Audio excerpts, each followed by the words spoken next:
Good night and welcome to DLP TV. Our theme for tonight is Barbados Under Mottley, a Lost Paradise. Joining me tonight, my name is Malissa Howard and I am your host for tonight. Joining me tonight is Mr. Quincy Jones, the candidate for Christchurch East Central.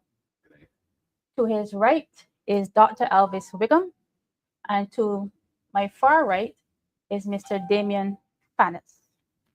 So tonight we're going to be discussing several systems in Barbados that are very critical to our existence, things that we use on a daily basis. So when you think of paradise, what comes to your mind? What makes Barbados a paradise? Well, paradise by definition, is an ideal place, a place you want to be, a place where you're happy, where you're comfortable, where you're safe. So ideally, location. That's the definition of paradise. And in many respects, that was Barbados. A preferred place to live, a preferred place to work. Well, when I think about Barbados as a paradise, you know that we were called the gem of the Caribbean Sea. And when you really analyze that, we were a place of envy because we had a very enviable educational system in the sense of our literacy rate. Our social systems were something to be envied in regards to our healthcare, our social net, and I guess these types of things. And plus, as a tourist destination, we are a beautiful country. So people wanted to come to Barbados to see the beaches, to visit St. Lawrence Gap, or to just traverse through Bridgetown and do shopping. So yes, we were a paradise. Thank you. For me, paradise for me was a sense of renewal. A renewal in our villages, in our neighborhoods, a sense of belonging and a pride of being a Barbadian. And also a protection among each other, being the brothers keepers, not only in the church, in our homes, in the workplace, in the different NGOs and in different groups. Paradise here in Barbados, where young people used to fly kites on during the kite season, and Christmas was one, and Queen's Park. The aim of paradise was always this renewable sense that Barbados is blessed, that Barbados is growing, and that Barbados continues to play its part, both by giving to each other, being the brothers keepers, but being a holistic view of protection among us. But I saw paradise as a home view, where it is more a paradise of loving each other, and we were so protected among that. That whole growing up, I could have gone by John Brown House, go by Mrs. Thing, and discipline could have been by anybody in the village. Yes. And that was the paradise I grew up in. A paradise where the family was the family and the family of the entire community. And the family was the foundation Correct. for the community. Correct. How important do you see our social services? I think our social services is very important, whether in education, whether in health, and the different aspects of how Barbadians see the social services now in this paradise. Yes, we would say what has happened to this paradise now. So crime has gone up 41% in crime. Our elderly is feeling unprotected. Some people are want to get home before 6 p.m. We have issues in our justice system that is very slow. We have rising costs of living, taxes every day. So the question would be, people will be saying, what has really become of Barbados now in this paradise? Are we truly paradise? And even with the social services, you have to ask yourself, are we really paradise? And I would tell anyone by clear conviction that Barbados is not a lost paradise. It's being tested. It is being what? Tested. And it is a nation in transition and a nation crying out for leadership. Leadership not only in our parliaments, leadership in our homes, leadership in our classrooms, leadership in the management of our schools, leadership on the pulpits, and leadership in the villages and the corner shops. So I would say right now, we are not a lost paradise. We're just going through this testing far where we have to navigate, because we got to remember that back then is back then and this is now. We're in 2025. How do we judge paradise now? How are we judging paradise now? And we have to judge it quite different. You said leadership. Yeah. Leadership could be good, leadership could be bad. So be specific. We need good, proper leadership. We need definitely good, proper leadership, but we also need visionary leadership and servant leadership, where there's humility, where there's love, where there's bring back the morals. We definitely need the what's going to be more democratic leadership, where we also, get involved in what the process is, the people getting involved in the process. And that is what leadership is now needed. We don't need all the charismatic leadership no at the time. Leadership is for its time and place. And because of that, we have to determine, is this the time and place for it? Okay. On the point of leadership, Yeah. well, a lot rises on rises and falls on the question of leadership. As leadership goes, so do many organizations, homes, etc. Famous Bayesian saying, if the head is bad, the body can't be good. I'm not sure exactly how you will get that done. I agree with Quincy's point about democratic leadership. On the question of leadership as well, there's this belief among many that only one person can lead the country, which is so incorrect. We have a very capable civil service that's been doing what they do and can work very efficiently, has been doing that for decades. So the idea that only one person can run the country, is civil servants that keep the gears turning. The issue as far as leadership has been instructions being given and the vision being one where we have to ask the question, is this a vision for Barbadians? I remember very clearly, it was in September of 2020 when it was stated in a speech that the world has spoken, and it was about Barbados following the progressive nations of the world. What about Barbadians deciding what is for Barbados, as opposed to the progressive, quote unquote, progressive nations of the world deciding our agenda? But that was leadership at the time, still current leadership.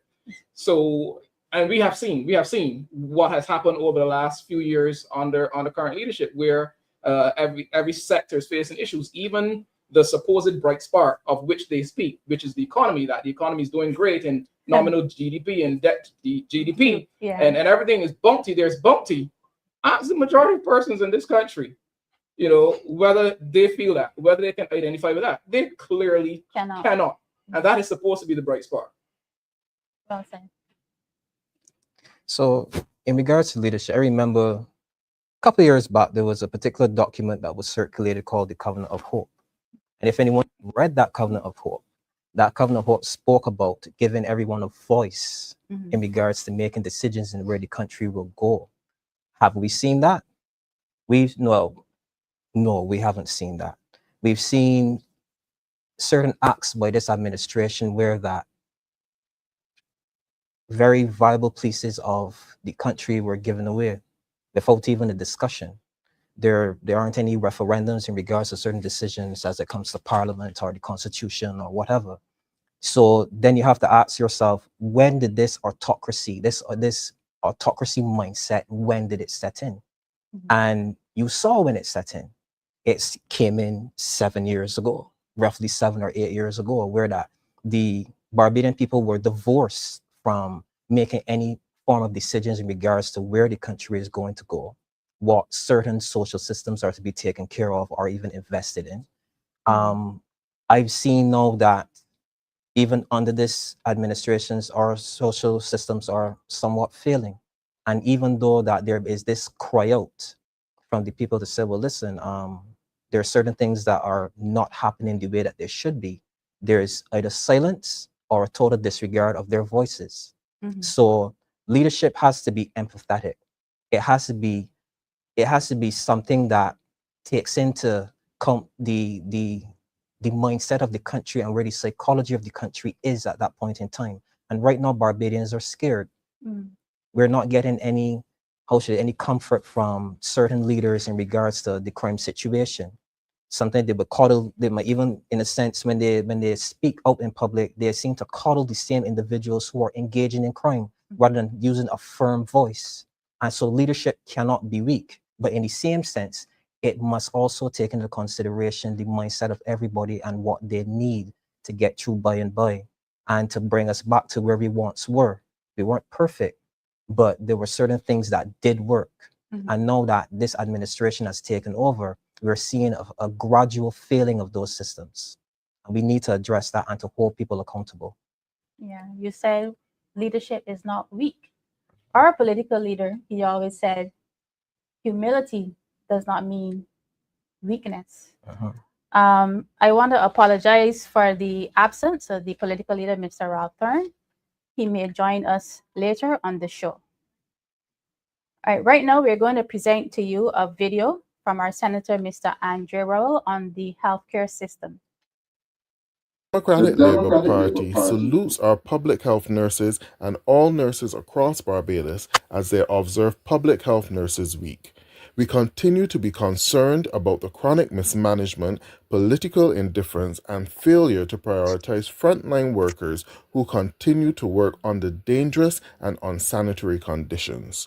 Equally troubling is the recent outbreak of a skin infection at St. Bernard's Primary School in St. Joseph, which forced the closure of the school for several days. Students presented with rashes and peeling skin on their hands. The chief medical officer was informed and gave assurances that he would investigate the source of the outbreak and facilitate industrial cleaning of the school, which has reopened.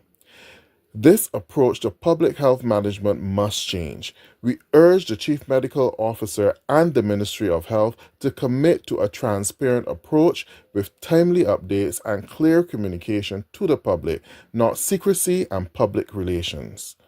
Another area of concern to us is the lack of security for our nurses. While they grapple with outbreaks and poor infrastructure, we have seen in recent weeks multiple attacks on nurses while traveling to and from work and at the Queen Elizabeth Hospital. We extend our support to the affected nurses and wish them a full recovery, while calling on the government to ensure that counseling and security measures are provided without delay. Adequate security must also be deployed at healthcare facilities to protect both staff and patients.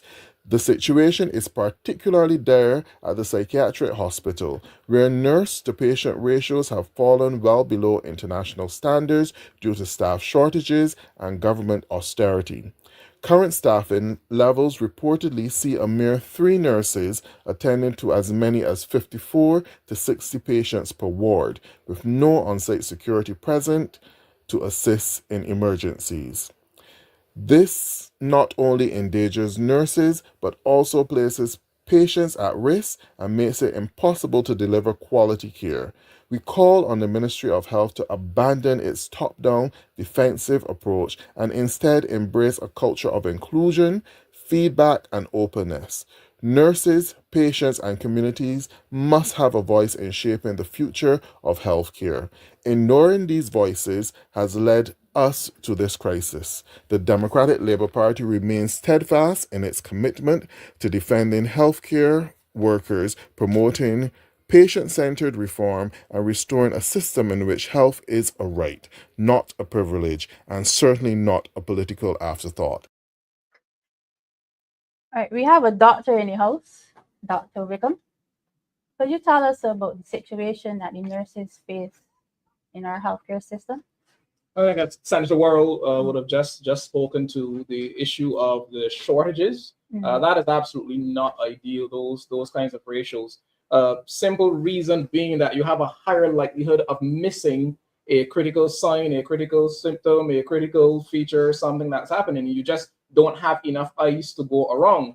And in the case of the psychiatric hospital, that could certainly be potentially to their disadvantage as far as safety. We have the physical safety issue. We know of the recent incident at the Queen Elizabeth Hospital, as far as the numbers, the ratio being not ideal, the missing of signs, symptoms, that then is to the patient's detriment. Yes. Because matters aren't attended to, aren't identified as early as they should be to effect appropriate management changes, etc. So, the individual, the person, our brothers, our fathers, our uncles, our grandmothers, they're the ones then who feel the consequences. So in the immediate, the nurses are burdened, extremely stressed, on a lot of strain. And just thereafter, the relatives, our relatives are the ones then feeling the ill effects from, not having the ideal management numbers. So what, in your opinion, what is the ideal ratio, nurse to patient ratio? I'm not familiar with what's the ideal ratio for the psychiatric hospital, never having worked there myself. It will vary from, depending on the type of ward, how acute versus chronic the patient that need to be looked after, stable versus unstable. So you'll know, for example, in an ICU setting, intensive care unit, you will have a much closer ratio than you would on a ward with very stable patients, then medical versus surgical, pediatric, obstetric, and gynae. So it will vary. The thing is, as Senator World pointed out, listening to the staff, right? The nurses are qualified. They will know what their ideal ratio is. Are they being listened to by management? Is management hearing and then passing that message on to government? Is the minister who is absent for long periods, figuratively or maybe literally, is he taking message then to cabinet regarding what is needed in the Ministry of Health for optimum functioning of staff and optimal health of patients? These are very serious questions to be answered. The end result of what we are seeing, though, is that it appears that is not the case. Either management isn't listening to the staff, or maybe they are, and then they're informing central minister who isn't listening, and maybe he is, and then he's passing on the message to government, and central government, and we know, government really in this country right now is one person who has different priorities. But bottom line is that we don't have the numbers of staff that we should. We don't have a lot of basic equipment that we should. And in this country right now, if you do not have deep pockets, you could foreseeably die of preventable, treatable illness just because you don't have the money, and the public health system as is may not be able to accommodate you in a timely manner. So you do not get investigations when you should and treatments when you should. You mentioned deep pockets. The healthcare system, the budget allocated to this ministry is approximately $294 million. In your opinion, the money that goes into this ministry, is it adequate, or is more money needed? From what we are seeing, as far as staffing numbers, as far as equipment issues, clearly the funds allocated is inadequate. Clearly. Inadequate. Yeah, not sufficient. Because how does it take so long to get a linear accelerator up and running in radiotherapy, functioning, where persons must have tens of thousands to hundreds of thousands of dollars to travel to Trinidad or Colombia or Miami or somewhere to get treatment that should be available here? That we have doctors and nurses who are capable of providing the treatment here, they just don't have the equipment. How long does it take to do that if it's a priority? And there are many other instances, medication instances, testing instances. You know how long it can take in the public health system to get an ultrasound of your abdomen to determine whether you have gallstones? Many months. Wow. Months. It is fairly possible. How long it can take to get an appointment to eye clinic? Months. Appointment to cardiology clinic? 9+ months or longer. So there are a lot of issues. And bottom line is people then are suffering as a result. I know most Bajans know of the issues in A&E, having to wait 3 to 4 days, just to see a nurse. Some will be in there for longer and still not be able to see a doctor. Damien, you want to tune in on this? No, all of these deficiencies that we're seeing in our healthcare system, I don't think these things are happening in a vacuum.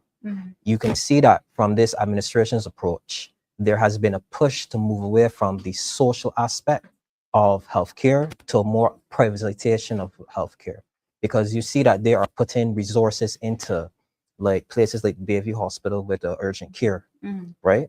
When was the last time you actually heard this administration spoke about anything about putting resources into the hospital? to address the certain deficiencies that are happening right now. I have not heard anything for probably about 7 years. 7 years, but you have a budget of 294 million. Right, but then you have this budget that you've not, I guess you're not doing any, I guess, cost analysis or any assessment as to how the money is being spent, where are the deficiencies. But then there you see this push, and then these ceremonies now that are open to urgent care in terms of private institutions. You're not seeing the push coming back to the social aspect of healthcare, where the middle class and those that probably earn at the lower spectrum to actually benefit from, because healthcare was is a, how we should say, it was a determined right for all Barbadians. It was a fundamental right. It wasn't something that was just like a luxury. It was something that when we grow up and we knew about it, you can go to the hospital, right? And if you are not feeling well or you're sick, we allocated funds so as to help you get back on your feet, especially for those who could not afford healthcare on the higher scale, the higher earning scale. That now has been erased. Not only has that been erased, we've seen the erasure of the middle class altogether. So if you're going to the hospital to get some form of care, expect to wait 3 or 4 days because the priority is not the individual who cannot afford the urgent care or the places that up St. James and Whole Town that provide this type of this health care that you pay for. So these things don't happen in a vacuum. I can tell you, the private facilities in Barbados, provide excellent care. But you need money. But you need money. Yeah. You need money. Outstanding care. Yeah. You can go in there, whether your pocket is deep, you can get whatever you need in a hurry. Investigations in a hurry, which then influence diagnosis, which then influences treatment. Excellent care, but you have to have money. We heard recently with the opening of the urgent care facility at one of the private hospital that concessions were being granted. Yeah. And there will be some public-private partnership that the public will somehow benefit by its taxes being used, and that is what concessions is. Taxes really then being used indirectly to help out a private facility. But we have not heard of any details, I can easily correct it, of how exactly that will work out. How will the public benefit facility? As I said, no bash to the private facilities. They provide outstanding care. Excellent care. But, if you have, for example, a kidney stone, or you need an ultrasound, you need a CAT scan, you need blood tests, you need anything like that being done on an emergency visit to one of the private facilities, you can easily spend $5,000 along with all treatment. How many Barbadians have $5,000 to spend just like that? You go to QH about the same thing, you can wait days. The doctors there know what to do, the nurses know what to do, but they're just not enough of them. You don't get investigations done in a timely manner. And as a result, you don't get treatment in a timely manner, because how can you treat what you don't know?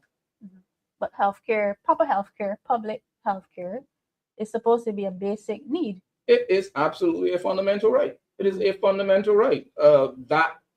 And in our system of government, our system of public health financing, because where the system is funded by taxes paid by the collective of the country, we absolutely deserve better than what we are getting. I've had so many examples over the years, and increasing in the last few years, of persons who you talk to who pass through my office, and I'm in private practice, and you hear the details of the frustrations. I've had persons that I have referred to the public health system for further investigations and management because they cannot afford it privately, and they wait forever. I've had persons referred to A&E who needed to be in A&E, who needed to be in hospital, wait for 3 days only to be sent home and told that you ideally should be here, you should be admitted, but we have no space for you. You'll have to go back home. So you're saying we don't have adequate beds at the hospital? Definitely not. We have a comment online by Dawn by Nature. What is cheaper, sending patients away for treatment or fixing or buying equipment and hiring sufficient staff? Quincy? I think Dawn cheaper, but Dawn by nature, definitely buying equipment and hiring sufficient staff, especially now. I know that there are many nurses that do the program at the Barbados Community College, Mm-hmm. and is finding it difficult to get into the nursing, programs at the hospital or the clinics, which I find very not right. I think that if you have done the program successfully at the Barbados Community College, you should be automatically filtered into the different clinics and hospitals as an internship, and if an internship to full employment, like how it's done, like in rotation of the medical doctors. Holiday. It's a smooth rotation, and they're finding it hard. Nurses are finding it hard to get in, but we are bringing in nurses and say that there's a shortage, a decline, or that they need more nurses. But I think we have the nurses. We do. But we just need to have an easier transition from BCC to removing the red tape. The red tape. But our nurses that train at BCC are heavily requested in other nations. In other nations, it's fine that we have a disrespect towards this paradise of our medical, of our nurses in this paradise, and also we have the nurses, and then we are not protecting them. So now we are having nurses being attacked at the Queen Elizabeth Hospital or at clinics, and it's sad because they are working not an 8-hour job. I might be wrong, but some of them have to do double shift or triple shifts, and they're tired. And what's hurting me, and what should hurt Barbadian public, is that they're trying to save the souls and the lives of persons in the hospital. Yep. And as soon as they finish work, they're being attacked. And we are there's always saying we only take things serious when something happens. Serious. Yeah. And God forbid if something definitely happened to a nurse, and it is more serious than what is happening than just robbery, fatal or anything like that, which I do not want happening. Because this is still Barbados. It's not whether B or D. A nurse is doing the work of the people. And in this paradise, no nurses should be given heavy security personnel in terms of increasing lights, in terms of parking facility, the security over there, walking the nurses to the cars, different little small things. Every little small draw. I always used to say to my charity that every drip of water adds to the cup, and every cup adds to the pond, adds to the river, and adds to the ocean. But we need all hands on deck. And the entire management of the hospital needs to really look into the aspect of nurses in terms of the transition from BCC to the Queen Elizabeth Hospital, in terms of that it should be more direct process. And 2, the protection of nurses. 3, the increased payment of nurses in terms of salary. And 4, there are the clinics. I heard the Prime Minister talk about, or the Minister, the Prime Minister. I don't know. The Minister of everything. I'm not going to say that. Get me some locked up or anything like that. But what I would say is that we are hearing different. We are hearing that the clinics need to be maintained, and there are a lot of clinics, including geriatric hospital, that you can see the mold in the roof. That's true. Mold in the bathrooms. But before you move on to the clinics, we have a comment here online from Tin T Ward. What is the status of Harrison Point in the north that was refurbished for C-19? Is it in use? Anybody know? I am not aware of it being in use. Certainly, I know Senator Worrell has asked that question over and over and has raised the issue of the Harrison Point facility. Millions of taxpayer dollars spent to get it up to the level of a hospital with acute intensive care management capabilities, and it is just sitting there idle. The last thing I heard about it publicly was in the 2023 estimates debate. Maybe government said something about it since, but on that point, government doesn't exactly have a record of maintaining its facility. Can't even say a good record. It doesn't have a record of maintaining. It's always playing catch up when something goes wrong. And if I could be corrected, but I'm pretty sure one of the ministries or responsibilities that was listed early on in the first cabinet was a minister responsible, or one of the minister's responsibilities included maintenance. What has become of that? Government buildings are not maintained. No, they're not. So when there's an issue, then you're playing catch up, and you clearly will spend more, and there's inconvenience and the illness to staff etc. But the Harrison Point facility, we absolutely believe, should be serving the people of Barbados. Yes, because clearly one hospital is not adequate. It's inadequate. Correct. So we move on to the polyclinics. I remember the David Thompson Polyclinic in St. John. This was supposed to be a 24-hour polyclinic. Clearly, we need another facility to be available to the people of Barbados for healthcare. What's going on with the polyclinics in the island? Regarding the David Thompson Polyclinic specifically, the people of Barbados need to demand of their government to know why more isn't being done with that facility. It had significant capability, and it was certainly built or constructed in a way that would have allowed for it to be used as a 24-hour facility in many regards. Why is that not the case? All of the polyclinics have maintenance issues, building issues in one way, shape, or form. That all of them do. Again, we pay a lot of taxes in this country. I think the key issue seems to be that healthcare is not a priority. No. Public healthcare. Public healthcare. So Public actually, healthcare. it's not a priority for this government. No. Token words and gestures and appreciation may be paid here and there, but it clearly is not a priority to this government. People have been crying out for years about situation at QEH, the situation at the polyclinic, and what did we hear? We're building another hotel. Yeah, be late to build a hotel. How does that help sick people who are suffering, dying? So what, in your opinion, what is the difficulty in having a 24-hour facility available?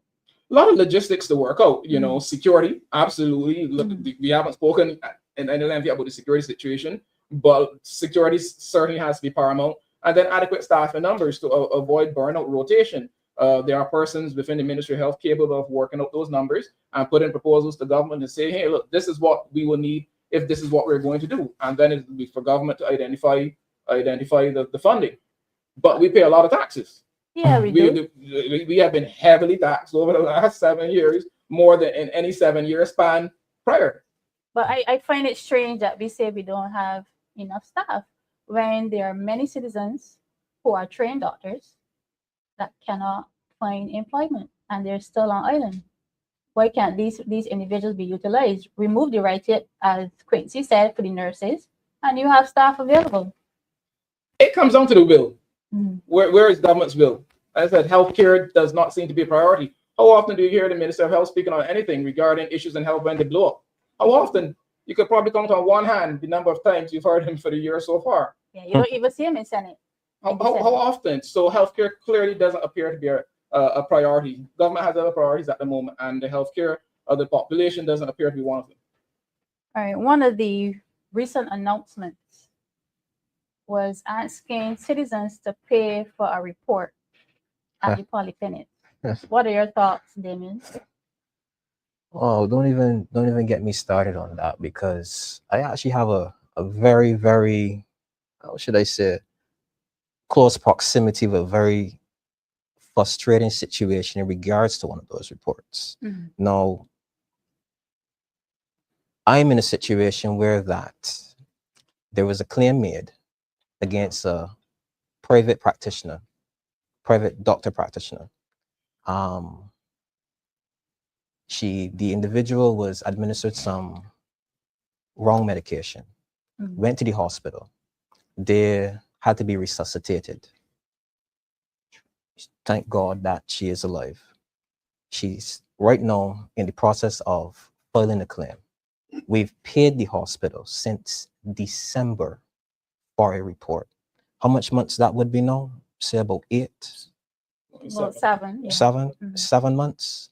7 months. I've written 4 times, visited twice. She herself had visited numerous times. Now the question has to be asked, how does it take 7 months to write a medical report that you've already paid for? How is that not tantamount to theft? That you paid for a service and you've not received it yet. Now, the last assurance I had gotten, I was told that they had to wait on a consultant to sign it. They had to wait on a doctor to sign it, but it was on this doctor's desk, I was told, for 4 months. So it was waiting for one particular signature or maybe for two. 7 months. For 7 months, it was prepared. Then they said that no, we got to prepare it How again. long does it take to sign a document? I have no Couple idea. seconds? I have no idea anymore because I'm assuming that, I mean, it's just simple as doing that. But apparently it takes 7 months to file and sign a report. Now, I was going to keep that to myself, but really and truly though, I've heard a particular person say something to me that struck me. Justice delayed is justice denied. You understand me? So if you're in a situation where you yourself, you're probably earning maybe a little bit above minimum wage or minimum wage, you got injured, you are trying to process a claim. The hospital was the person who attended, the people in the hospital were the people who attended to you. You need a medical report to get your claim processed. And 7 to 8 months later, you can't get it processed because you're waiting on a medical report. Tell me if you cannot even get medical reports out of the hospital, how are we going to get them out of the polyclinic that is understaffed, basically, and has a strain in resources in regards to doctors and nurses and other auxiliary staff? And it's something that needs to be said, and I'm going to bring awareness to it finally, because you can't come and tell me that you're going to put these in place and put another cost on the Barbadian people when you can't even efficiently provide the service that you are charging for. Yeah. And that is wrong. And that needs to be said. Yeah, obviously, I don't know the specifics of that situation. What I can tell you, one of the main reasons for delays in getting a report has to do with staffing numbers. Because in the public health system, and I will speak to privately shortly, doctors, whether polyclinic or hospital, don't have a time allotted to deal with like administrative matters, paper matters, and preparing reports. They have to squeeze it in somehow, somewhere, middle of the night. I remember doing many reports in the middle of the night, when I'm at home, because there was no other time really to do them during the course of the day.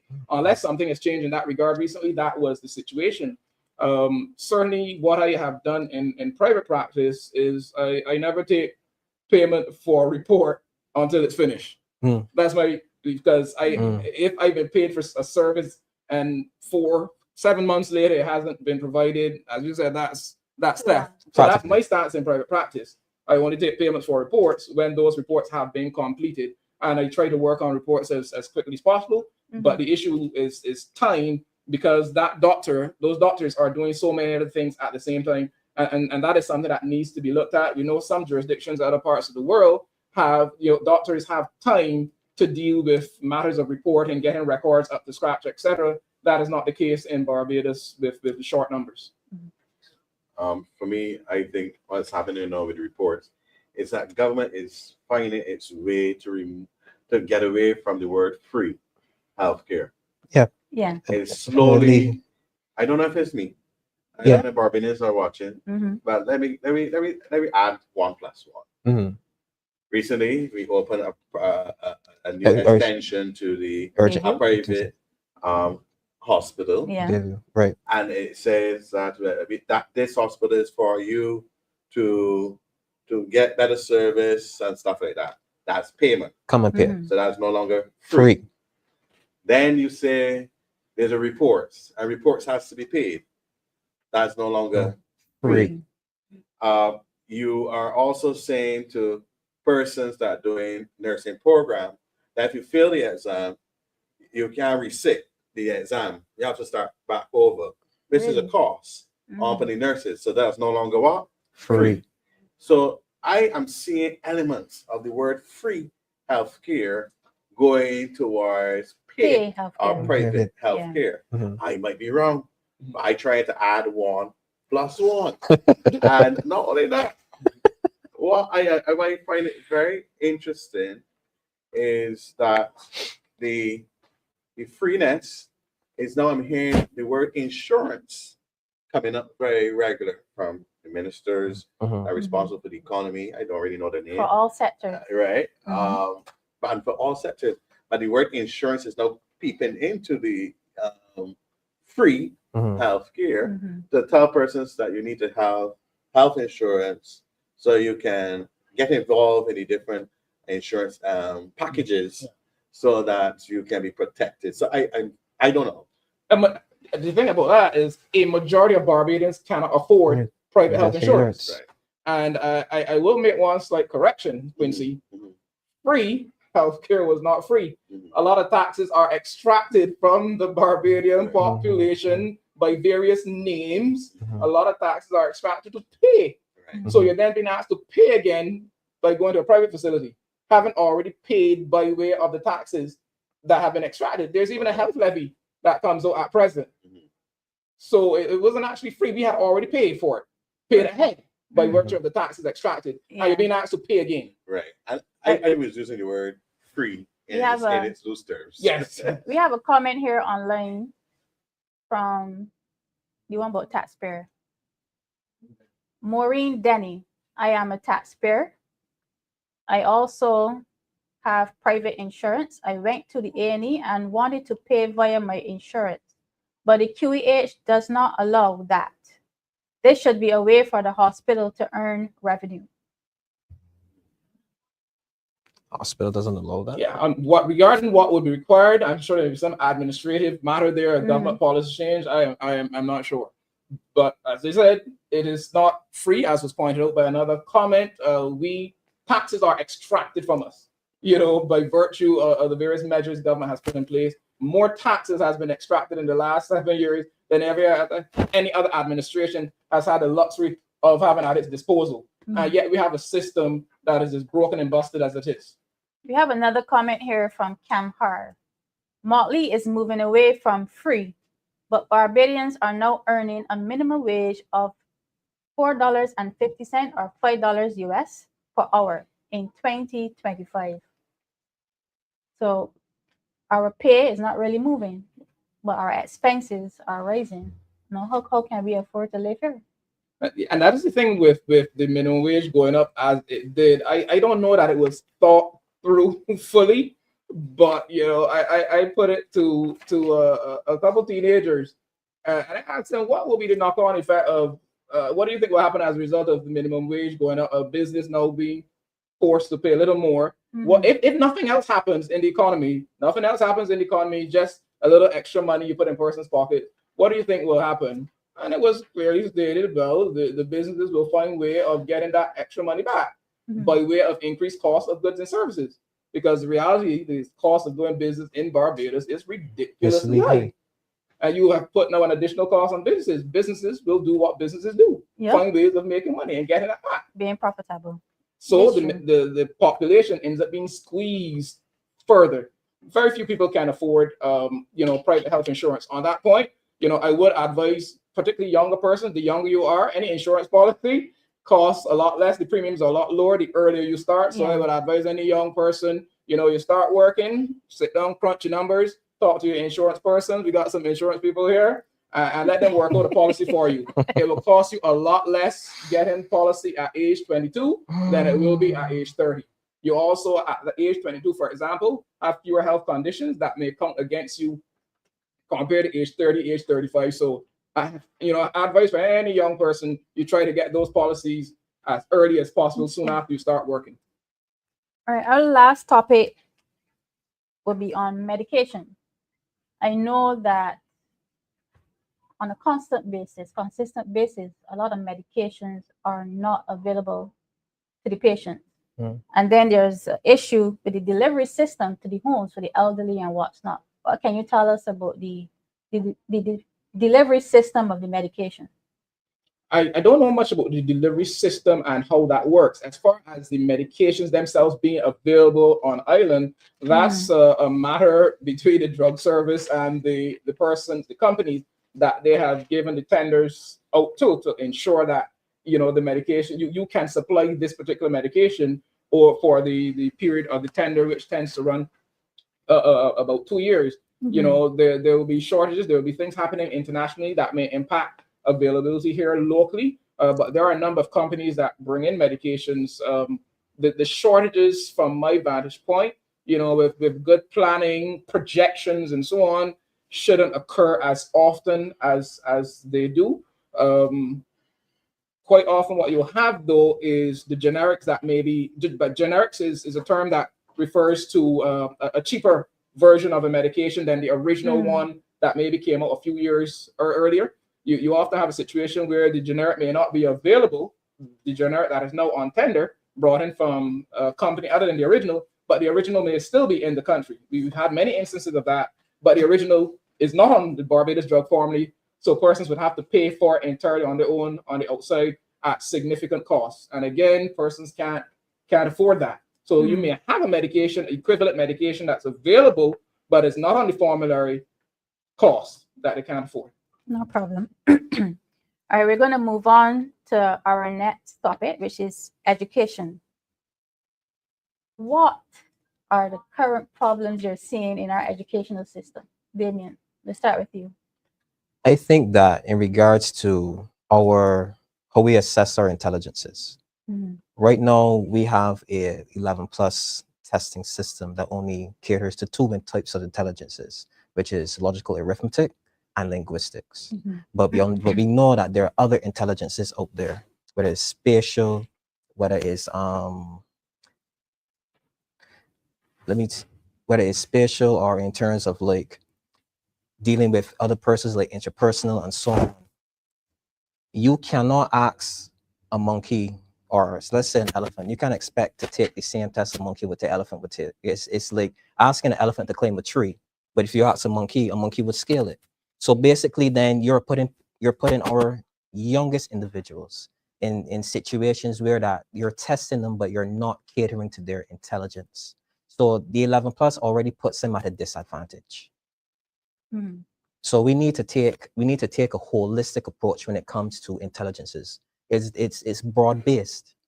So you can't expect to come and say at 11 years old, we're only going to test you on 2, when there are probably about 4 or 5 that are applicable, that you can probably set up a system where that if you can cater the school or particular schools to focus on that particular intelligence, whether it's musical, whether it's spatial, whether it's arithmetic, whether it's linguistics, whether it's in body kinesthetic, which means that you're a sportsman-like, then so be it. But then you can't expect to pigeonhole people with just 2 particular intelligences and leave the rest to swim for themselves. That is why individuals will fall through the cracks. All right, Dr. Wickham, what are the issues that you're seeing in our educational system?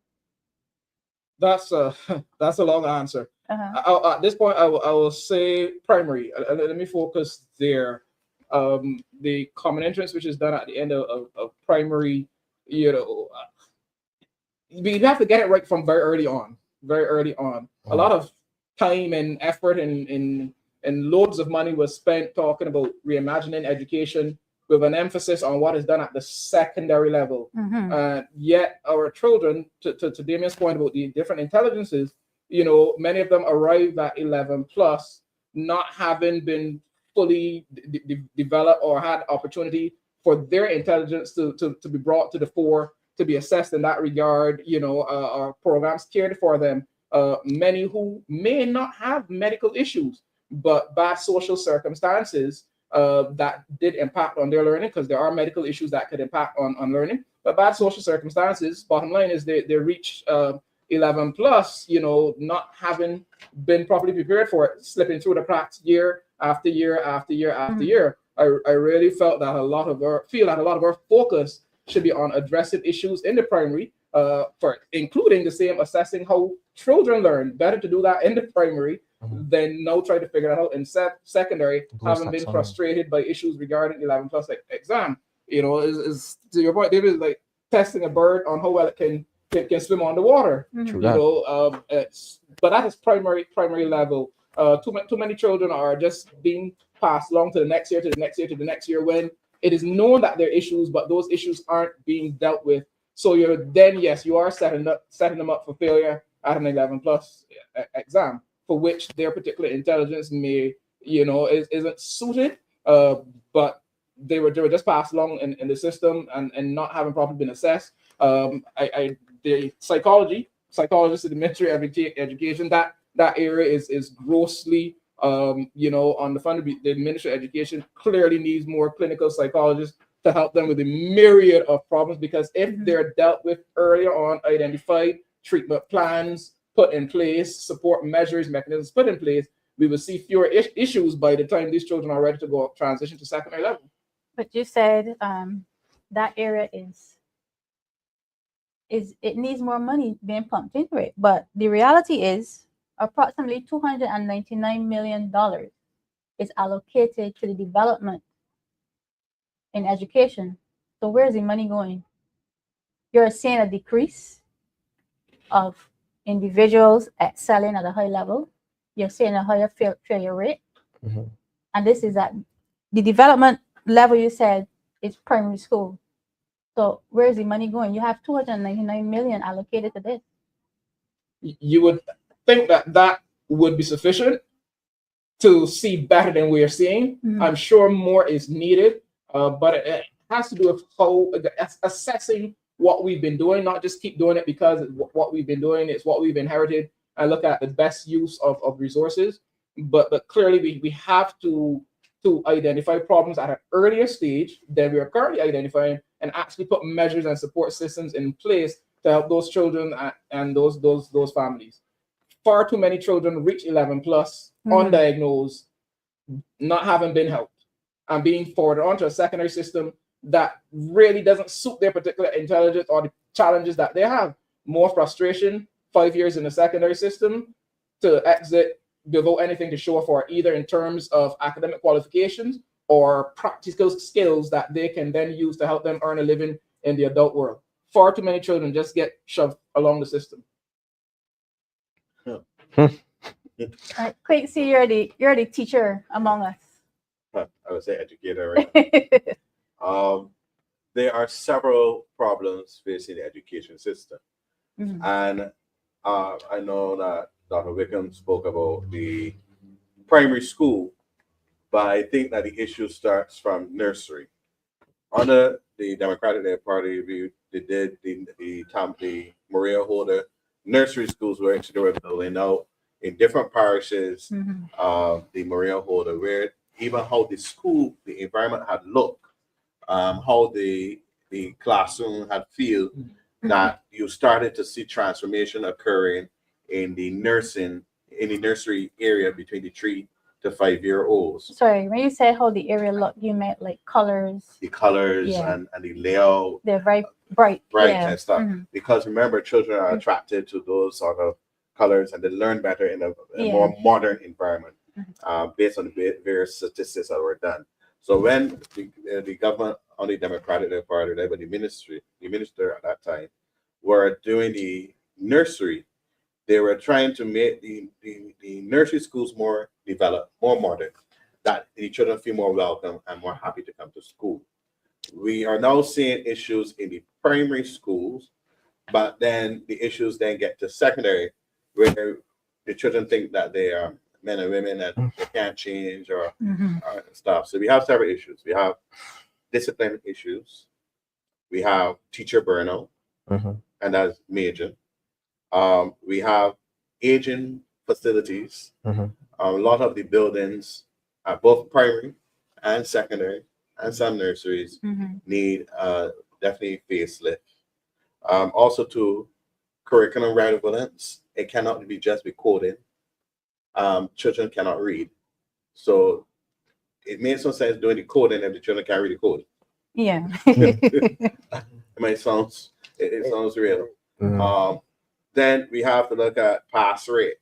We are promoting children now underneath 30%, underneath 25%, and promoting them the next year group without providing a proper remedial program. So let me give a good example. There are some middle schools that a child passed for. Some middle schools are doing 14 to 15 subjects in first form. Remember, they just went from 11 plus or primary school doing that's 4 or 5 subjects to now 14. And they passed the school at 40%, 50%. So you're now moving up the curriculum from just 4 to now 14 subjects or 15 subjects. The older secondary schools, I might be wrong, have less subjects. Some schools are doing only 10 subjects and 11.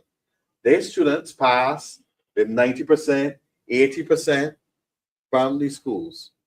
So the question is, why are middle schools doing so much curriculum child that needs to just get at least 7 subjects in first form to get him adapted to the new transition into secondary schools? I think we need to cap from all schools how many subjects is to be taught in first form, and then you gradually go to second form, and then options go into third form. But that's not currently being done. So we need curriculum relevance, and not curriculum relevance meaning coding, or robotics. But a child we need to go back to reading and not just English language, but they're trying to force English language, English literature. Now the child cannot read. So they can always have problems where in both the English line and definitely English literature. Yeah. So then when the child come home with a report of 10% in the exam or 15%, did that child did not perform to his ability? But was the child given the correct resources to prepare him for that level? And the answer might be no. So we have a major issue with curriculum relevance. Next issue we have in schools, and I could speak so heavy about education. You could probably take the whole part. Another issue that we are facing is classroom numbers in the classroom. Too many students to one teacher. You have some I want to pause here a minute.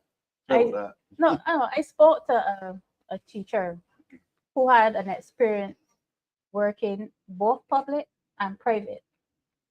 We had a discussion about the pay. For as long as I can remember, I went along thinking that private teachers that work at private schools were paid more than teachers at the public schools.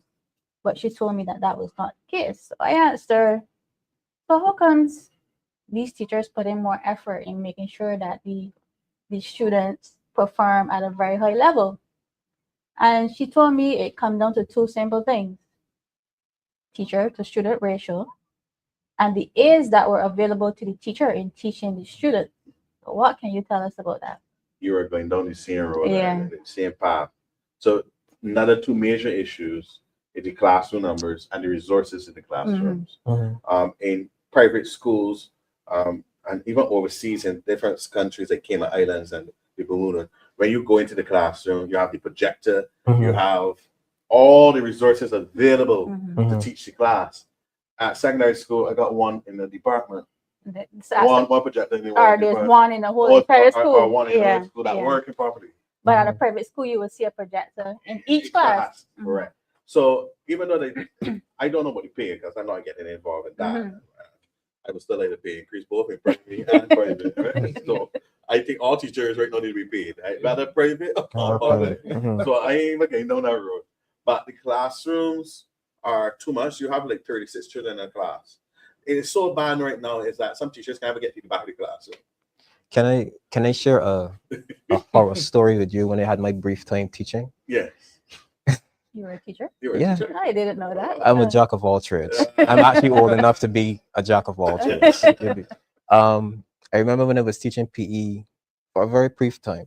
I was a junior teacher, and the timetable came out, and it had scheduled 4 Form 4 classes to come out at this particular period, these 2 periods. So you would assume that, all teachers can be on deck, but some days it wasn't that.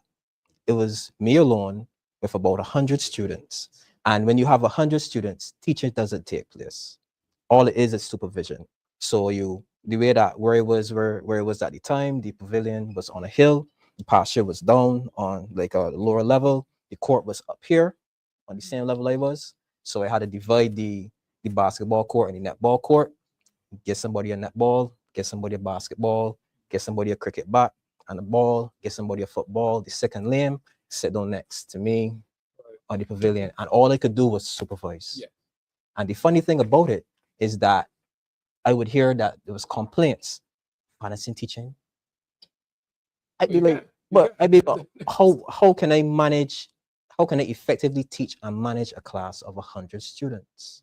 So you saw that not only that there wasn't resources, or there wasn't sometimes where teachers, they probably couldn't come, or they were ill or whatever.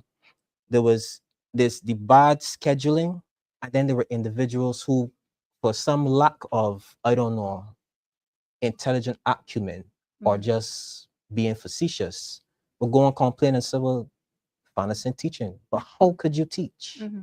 So then you found people not appreciating the fact that you would want a smaller class size, your own colleagues, you want a smaller class size so that you could effectively teach. And I can tell you it was rough. It was rough. And what is needed now in classrooms, or better yet, to bring back education to the system, we did something called the Schools Positive Behavior Program, which was highlighting the behavior expectations of students, and not only that, rewarding students for what they're doing good, and not only that, providing positive messages for them in the classrooms, as well as inviting different mentors to come into school. I think the government needs to really put more now emphasis into that program that was done or have started in the other administration, and put more resources there, because under that program, the Schools Positive Behavior, you saw teachers getting involved, children getting involved, parents getting involved, as well as the business community. So it was like a buy-in that was happening, where the children started to feel good. Children started to see the picture in the hall as the best behaved child, or the most motivated, or there was always something when you did something positive for the week. Even the most disgusting child. No, and when you put his name up there, right? He didn't want to be there. He felt like honor, you know. He said, Mr. Jones, you see my name there? Man, I'm the boss of the week. So those are the things what we need to get back to the classroom, or get back to schools. But we need to fix, but we want to do everything transformational. But sometimes it's not transformational. It's just something simple. We want transparency without substance. Right. And sometimes we just need to do little baby steps. One, if you really want to make a change, Minister of Education, start with classroom numbers. If you really want to make a change in Minister of Education, start with the aging buildings and start dealing with one school at a time. If you want to make a change, start with curriculum relevance and bringing down and reducing schools that the children don't have all that load of subjects, but at least try to have 7. Make sure that the 7 is given its full potential, its full weekly course time, instead of doing 2 periods in maths and then 2 periods in geography, 2 periods in social studies, 2 periods, and that is just 2-period thing. At least give a child in English as in reading 6 periods, so that you increase the period time of the subject, and I guarantee you that the children are going to perform. Now, if that child does not perform, because not every child will perform to that, then we know that that child needs a special program that when guidance counselors can come involved and stuff. Quincy. And not only that, we need to do with discipline. Sorry, but I was gonna tell you. I was gonna tell you, save something for the manifesto. But know that you're on discipline. Yeah. How important is instilling discipline and respect in students in aiding learning? You they need to have discipline, both teacher to student and student to student and student to parent. Why I say student to parent? There's some students that are actually very disrespectful to their parents. And it seems that the students are more the parent than the parent. Then you have the issue where students are very disrespectful towards teachers. And teachers are not given the full support when they do their reporting and hand in the documentations. Nothing is done. It takes long to even get to see the punishment. And if there is punishment, the child is back to school the next day that just disrespect a teacher. We really got to get serious with discipline, because if you don't, I came from Dayton Griffith School. You know how you always boast with the different schools? I came from Dayton. Dayton. And I'm being a head boy down there, right? Our school motto is discipline guarantees success. And one of the things that Dyton River School used to push at that time was discipline. That was under Hutchinson, that was under Miss Mosley, the different principals. I won't call them names, but shout out to all of them that are still alive, right? But what I would say is that we need to go back to something called restorative justice. Yeah, what's that? Oh, it's sweet name. Yeah, you're teaching me. Yeah. Take me to school, Quincy. Take me to law school, Quincy. So when you have restorative justice, all you're doing is bringing the victim and those who were part of the incident in a circle. And once you bring them in a circle, involving the parents of all sides, the witnesses, and everything, and we have a discussion what you thought was the correct way, so that the children can explain, one, what had happened, two, what is the best way to deal with it, and three, what do you think it should be a punishment. So the child has to decide what they should be punishment. After they're going through this whole reflection, they say, all right, I think I definitely need to take 2 days of reflection home, or I definitely need to do a community cleanup or different things. Because once you get children understanding what they have done wrong, there's respect in them. Yeah. In my classroom, right, I am very strict. I am very strict to the corner. But when it goes, say, Jones, that's my man there, that's my boy, that's my teacher there. And because they understand, yes, you have the serious side of Jones, but then you have the cool teacher. So you have to learn not to do too much cool. And you have to learn to do not too much, be disciplined and too strict. So it's a you have to balance. have what's called a balance. And Right. what education needs now in this whole system is balance. Balance in our buildings, balance in our classroom, balance in our discipline, and balance in everything. Sorry. Right. I remember going to school, there was a strong presence of the guidance counselor. But now that I am hearing that some schools don't even have a guidance counselor. What's going on there? Some schools do have a guidance counselor, some have more than one guidance counselor. And the reality of the chat, let me ask the children, will you go to your guidance counselor or a teacher? They say they'll go to the teacher. Guidance counselors talk too much. Are they not? What has to happen is that guidance counselors need to make themselves more relatable, make themselves comfortable, because always the echo is when you're going to the guidance counselor, is here for the is here outside the classroom or in the staff room, right? And that's why children is now more going towards a teacher. So we need to find a way that guidance counselors are more relevant. I'm not knocking them down, but they need to. There are days that guidance counselors are trying to be doing new things. They're doing expos and different activities that make the children get involved into doing the business and stuff like that. But there's still the aspect of discipline that needs to be, not only discipline, but a lot of mental health issues. Children come through a lot of stuff. And what I'm even seeing now, which is probably not being talked about, is a lot of children are coming to school hungry. And by coming to school hungry, you're now seeing that there's long lines in the school meals in secondary schools. The school meals lines, and now the children, once a time, a child used to hide or they want to be shamed to know that they're getting to get school meals. Now, secondary school? At school meals, Okay, I didn't know that. And the lines are getting long. And the children don't say, I'm hungry, sir. I'm going to get my lunch. I get my oranges, get my banana. And because it's so dire now that they do not care no longer about what the image of the public thinks. Yeah. They Because, just want food. And what a child told me up to yesterday, and I didn't even honest. That thing hurt me when he said that that this is his lunch. I asked him, this is the last week of school, so it's like, also this respect, we don't stay home, right? Don't get into trouble in the last week. He said, but sir, the 2 reasons I come into school, and you can tell me if I'm lying, and anybody can tell me if I'm lying. The 2 reasons why I'm coming to school is because, one, I am getting lunch money for the week. But when vacation kicked in, we ain't getting no money. I mean, they can't go buy nothing. So right now they're saving. And 2, this is their only meal for the day. Wow. That's hard. So that's the reality.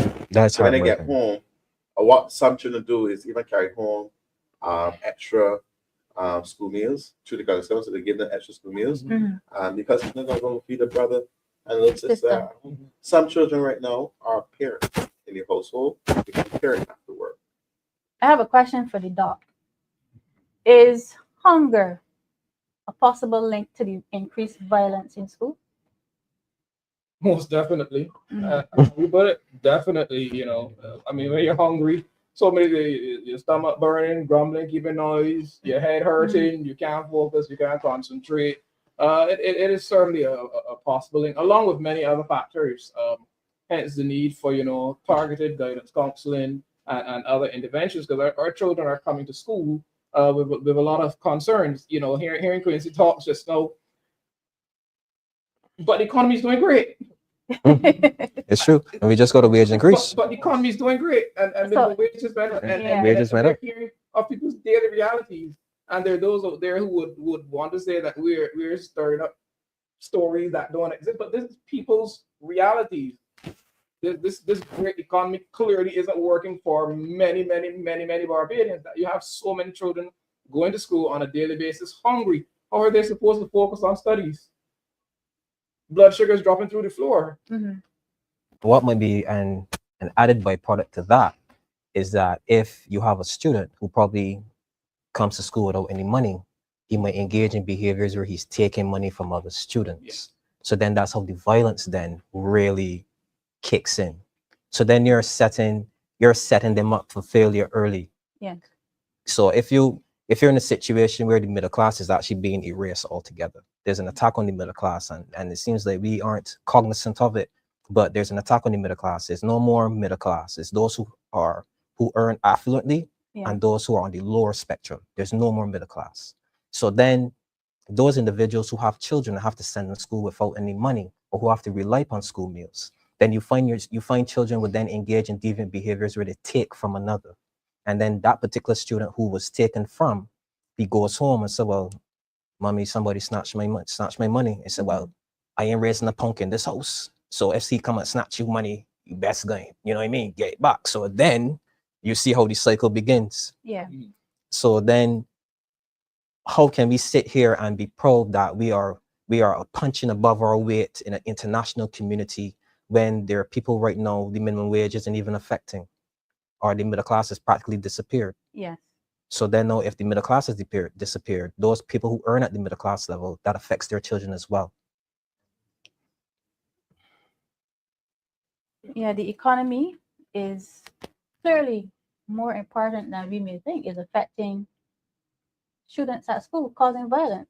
Or the illusion Yeah. that the economy is doing great Yeah. is more important than actually affecting people's lives holistically and haven't given them the opportunity to survive, to live, to succeed, or to even self-actualize or what's not. So yeah, you can see where the priorities lie.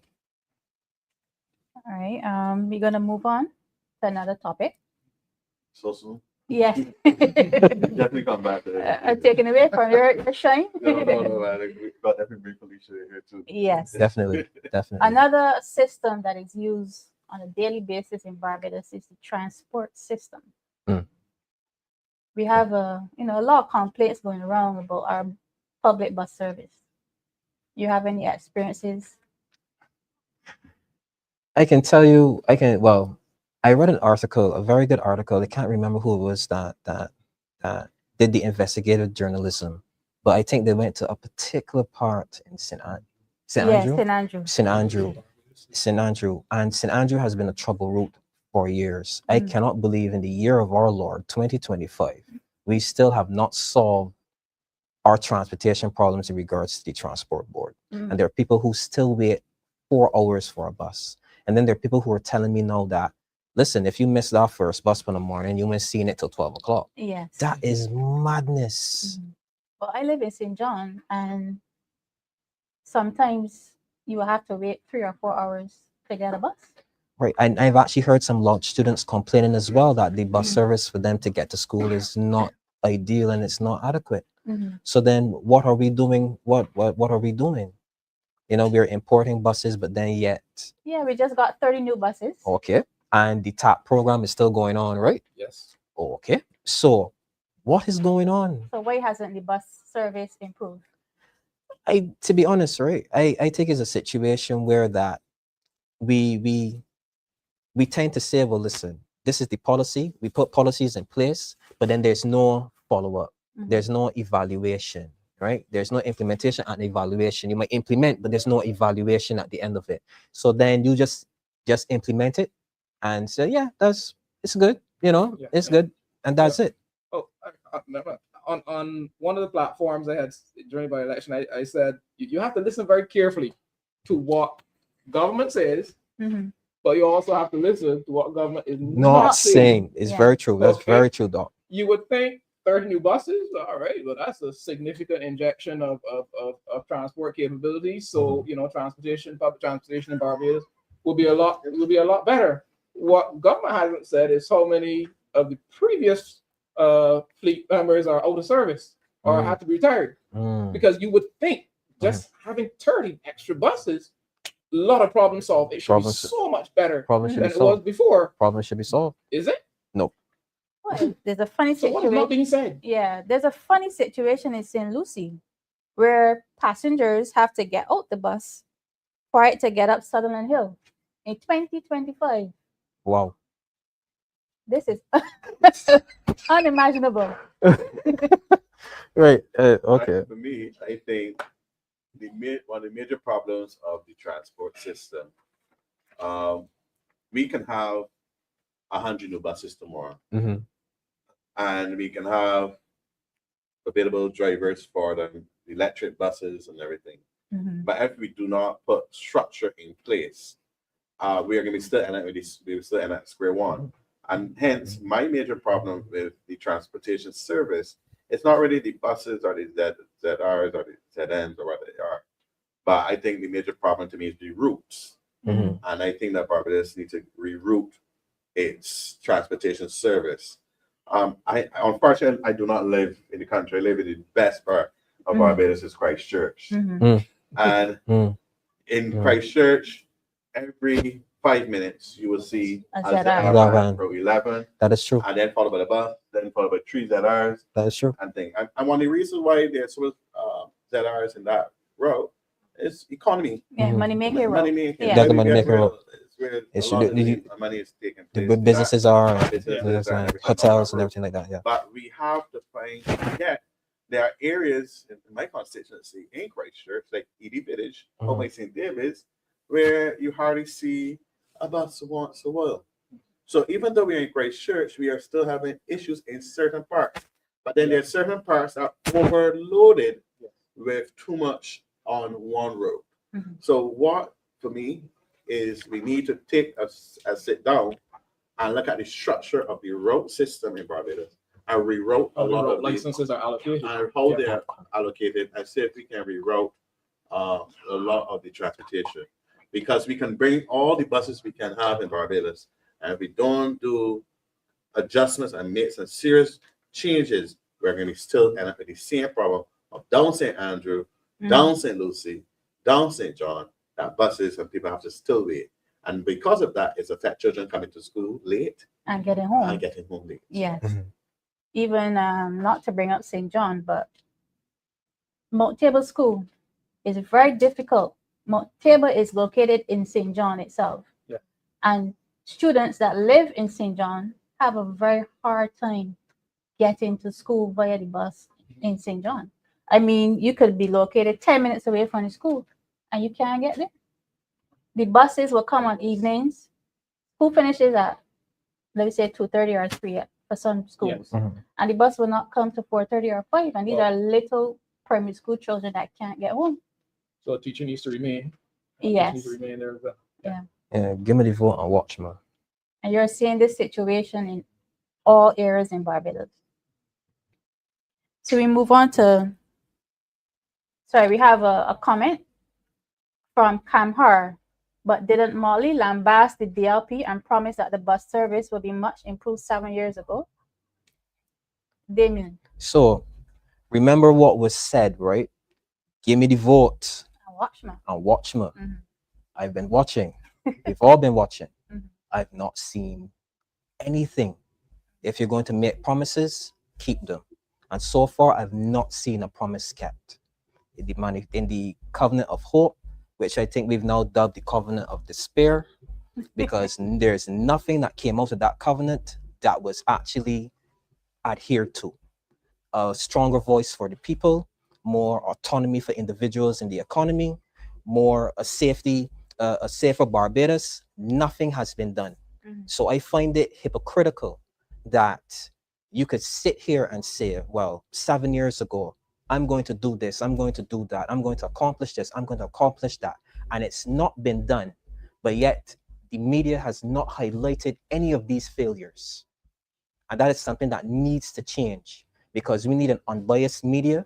We need a media that is going to speak truth to power in regards to the people's issues. Don't get on the radio and then say, oh, I don't know this candidate, or oh, I don't think that the other party is ready. Focus on what the people really need to hear. They need to see the news and see what is going on in Barbados. So no promises have been kept, but a lot of promises have been made. Well said. Now, under this ministry, which is the Ministry of Transport and Works, the state of the roads come under this ministry. I've passed a big, massive well this morning. Yeah, a well. I almost had to buy a new vehicle. Talk about the state of the road. What I would say on that, it just seems, yes, there are roads being done. I'm not going to cry down that no roads are not being done. It just seems that the wrong roads are being done. And they're being done at the wrong times in terms of working hours. Or they start one project, start the next one, start the other project. A lot started and not completed. And you can see a lot of that in the countryside. Also, too, we really need to go back and pay attention to our bridges, and we have to refurbish all of our bridges in Barbados, because not only in the countryside per se, but like in St. James and stuff, over there by Lancaster, they have bridges out there that I think that needs to be investigated. So I think we need to do an analysis of all the bridges to make sure that they are still equipped and still road safety, because everything is being worn. Everything happens. But we really need to ask the question now on the question on concrete roads versus the tar. Asphalt. Correct. We know that we're getting heavier vehicles, we're getting newer vehicles, we're getting electric vehicles, we're getting the different vehicles. A conversation needs to be have in terms of concrete roads in certain communities. As we want to start with communities and then come out to main roads, because of the long lasting. It's a heavy cost to get them done. But in the states, they last longer. Yes, they do. In terms of traversing. So we really need to have a real sit-down conversation about transportation. I take it very serious on this topic because it is millions of dollars being used to do our roads. That could have do schools and do new buildings. Hospitals. We can build a hospital and do different things. And if we're using the money for transportation, let's get it right, because it just seems that we're doing the roads that don't need paving, that already can pave, and we repave it. Correct, like the highway.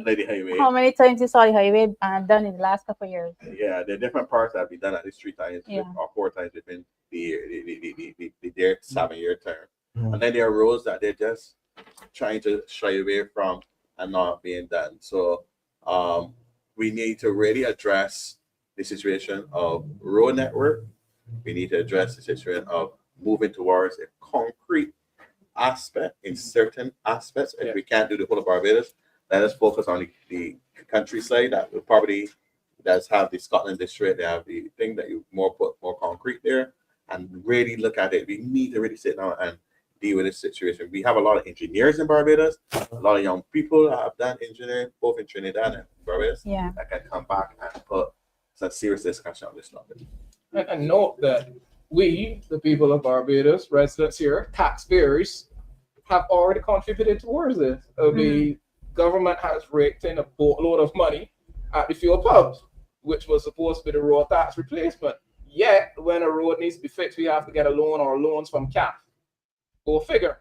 That said, yeah, the issue with how or when roads are being done, a lot of started projects, not many finish.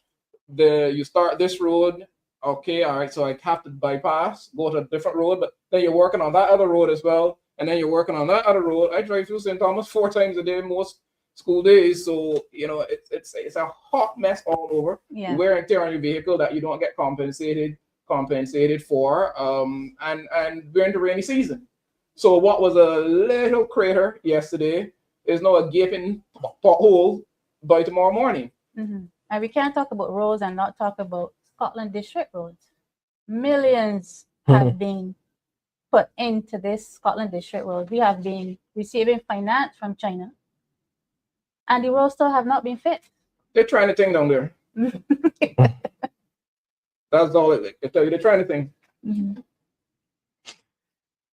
Where it seems that we wax poetic about the roads all the time. It's always been a political issue from I was a lad, basically.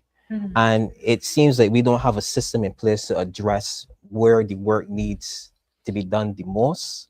But it seems like these road works seem to be done for optics rather than to facilitate, helping drivers to traverse their routes easily.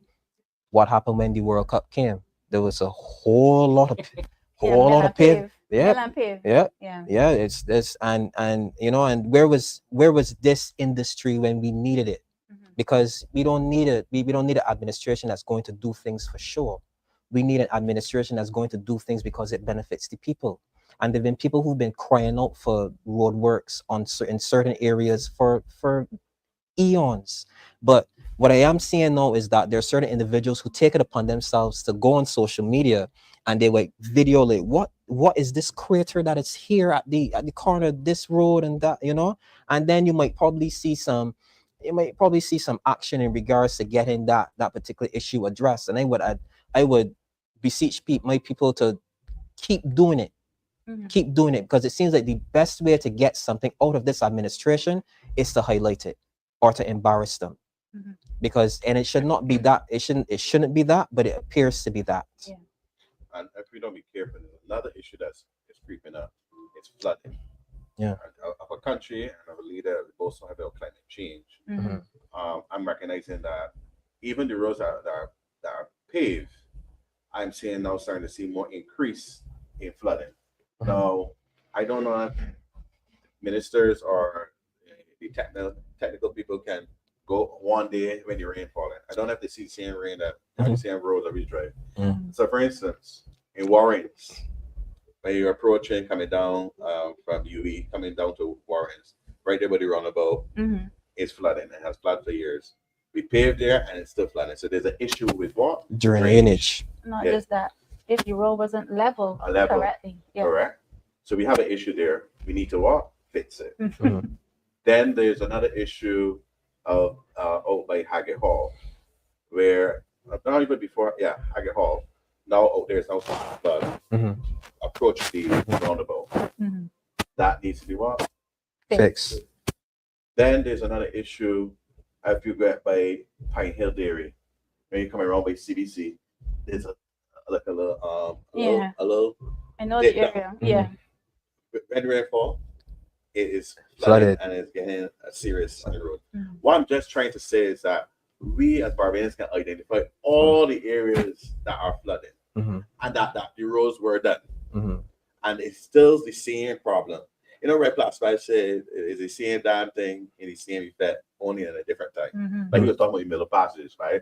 The only middle passages they're talking about now is these roads. And it just seems that we are fixing roads just to pave and cover fast. But we're not really fixing the true quality of the roads, such as the drainage, such as the leveling, so that we do not only just have smooth roads, but we have roads that can bear the true flooding that I am starting to see increase. And these roads that you call, these are major roads in Barbados on the highway. Yeah, and that leads to major persons traversing in Barbados for a lot of business or for residents. And you could probably correct me if I'm wrong. wasn't there a discussion in Parliament about passing off the responsibility of drainage onto the Barbadian people in regards to constructing drains? I think I could be wrong. I've not heard about it. Yes, yeah, I believe that. There was a discussion in Parliament where now that they're implementing this new policy where that when you are doing construction on, say, a home or say an apartment, you now have the responsibility for providing drainage, which is something that I believe that the government is something that should take, that should take responsibility for. Because then, what if there's a, how should I say, even though that you might have town and country planning signing off on it, I think that the government still at the end of the day is the ones that should be maintaining the drains. Yeah. Because they would know how best to service those drains, how to approach in regards to providing the adequate drainage so that we will have the runoff of the water. And I feel that's something we need to invest in some sort of studies where that how we can catch some of this water that is running off. Because I think seriously, too much water is running off and we're not catching it. And we are apparently a water scarce country. So they say.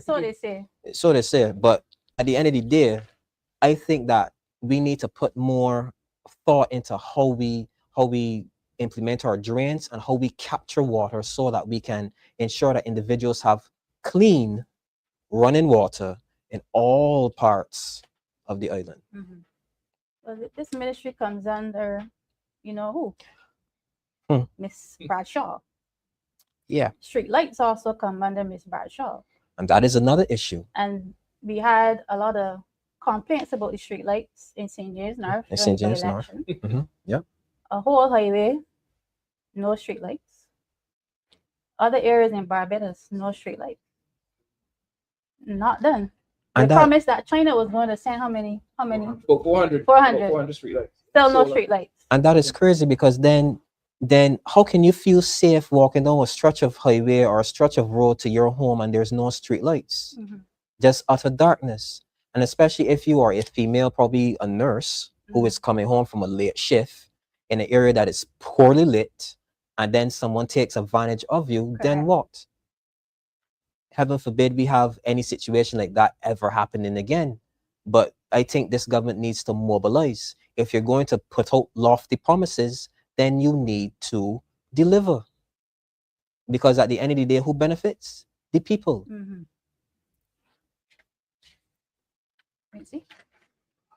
What I would say about the street lights is that recently I've recognized that the lights out by Graham Hall, or which we call the Bermuda Triangle, is out. Then the lights coming down, approaching St. Lawrence on the highway, but if the agriculture is very dark for the last couple of days. And I hope that all those who are hearing me right now can you please fix them, because those two areas are the areas where there's high serious not crime, but high serious deviancy, fatality in terms by the Bermuda Triangle, and a lot of serious accidents have occurred. I was passing on mornings and then see cars in the trees, over by the banks, flip over. I just wonder if the Houdini out there. I think hence it got the name Bermuda Triangle. And even there needs to be properly investigated. If the problem out there is if it's the level, if it's slope, if it's something. But we have to address the streetlights. And then the issue of streetlights for me, which is hurting me for overall, is the streetlights in the country. If you drive in the country late at night, God forbid, and a transport board buses, the new transport board coming with those bright lights, you bet anything can't grow. But we really need to address streetlights in the countryside and then on the highways where there are pockets now starting to develop, which is weird because now it is now becoming like a norm of different pockets now of streetlights not working in an area and a whole group, not just a one or two, but now a whole group. So I hope that we fix these streetlights on the highway, because those are, especially when persons are coming from crop over events. So normal crop over, man.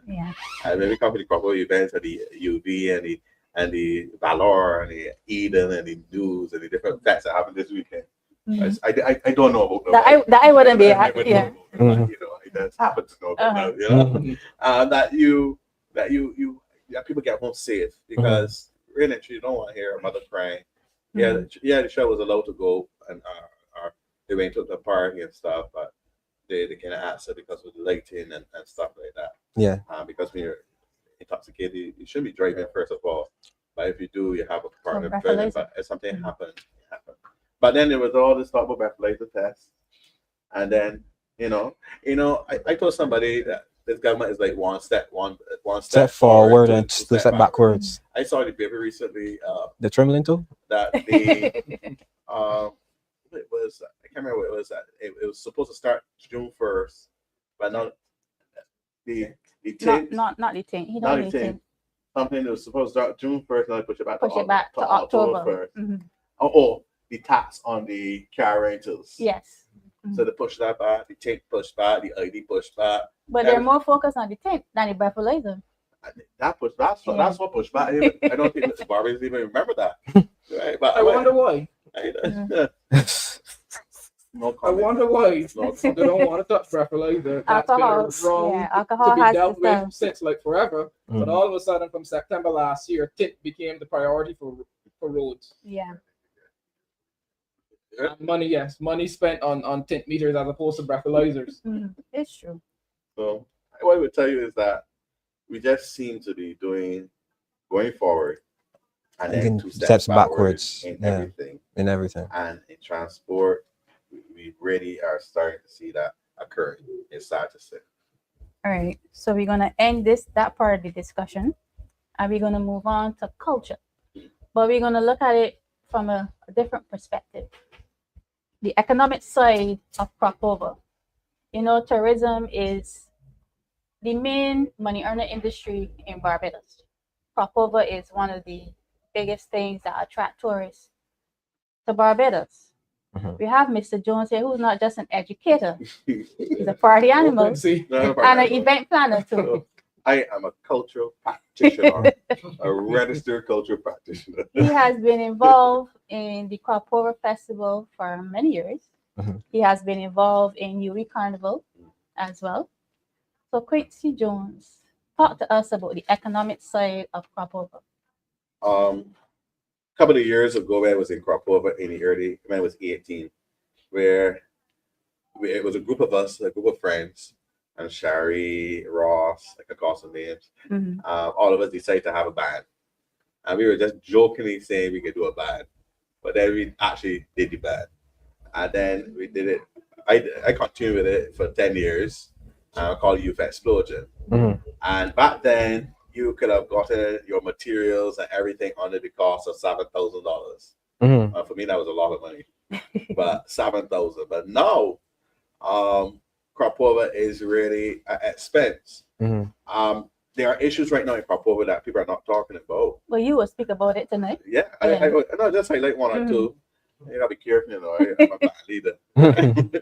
But one of the things is that a lot of persons are not signing up with the bands to jump for crop over. A lot of people see the costumes as very expensive, but what the consumers got to understand that the bands, doing a band is very expensive now. A music truck, what's called a container truck, the sound system back then in 2008 and 9 was just $3,000. Now it's nearly $13,000. What? To just put that one trailer truck on the road for only 6 hours of that big day. That's 4 times the cost. It's 4 times the cost. So let's think about it. The trailer, so you have to get the trailer truck, which is $14,000. Then you have to get DJs, at least 4 DJs. Back then DJs used to be $250 and $3. Now DJs are $1,000, and for crop over you might get DJs at $2,000 per. And they're not playing for the whole day. They're just playing for a couple of seconds, and then going to another truck. Then the other issue of security, and because we have to boost the security, but boosting security means the increase of money. Increase the So money. back then you had the security officer, you could get security officer $150.